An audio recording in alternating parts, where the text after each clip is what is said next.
Rënja e temperaturave ka sjellë shtim të raste me viroza dhe grip sezonal të fëmijët në qytetin e Lezhës. Gjatë 20 ditëve të fundit, rreth 1000 fëmijë janë paraqitur perëndimi mjekësor në urgjencën pediatrike, ndërsa 93 prej tyre kanë pasur nevojë për trajtim spitalor. Sipas mjekut pediatër Bardhok Gjoka, 3 raste janë paraqitur në gjendje të rënduar shëndetësore dhe janë referuar për trajtim të specializuar në Spitalet e Tiranës. Krahas virozave dhe gripit sezonal janë konstatuar dhe raste infektimi me SARS-CoV-2 tek fëmijët. Më të shtuara janë gripi sezonal që bie edhe janari, që është piku këtë grip që predominohet nga Haemophilus influenzae grupi H, që është më shumë i shprehur. Kemi edhe formën e virusit respirator sincicial, që të dyja predominojnë më tepër. Që karakterizohet e para është Haemophilus influenzae grupi A me shenjat të rrugëve të sipër respiratore, me temperaturë të lartë, me koll,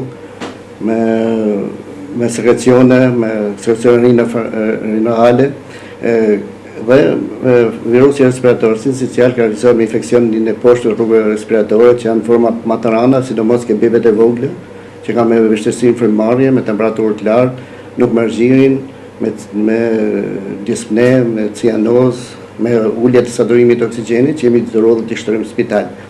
Në qarkullim janë përveç tyre dy viruseve kryesorë, është edhe virusi SARS-CoV-2 i Covidit, që është një virus i lehtë tash, është adenoviruset dhe rinoviruset, që grup mosha më prekur është mosha 5 vjeç e poshtë, po dhe nxënësit moshës shkollore. Dhe për gjatë kësaj periudhe flasim me statistika, mund të variojnë duke 50, 60, ka pasur se 70 vizita në 24 orë. Deri tash 20 ditë i bie.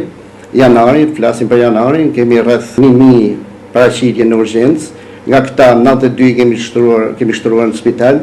Kemi pas nevojë për transferim në Tiranë 3 transferime, 3 pacientë që me një burgëlit grave, që ishte me dispne, formë rënë, një temperaturë zgjatur që nuk po dominoi nga.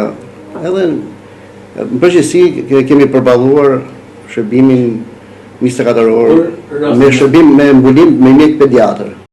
Mjekët paralajmërojnë se fluksi i rasteve prit të vijojë dhe në javët në vazhdim, ndaj apelojnë për kujdes të shtuar nga prindërit për të shmangur përhapjen e infeksioneve, ndërkohë urgjenca pediatrike në Spitalin e Lezhës bën të ditër se janë marrë të gjitha masat për përballimin e situatës.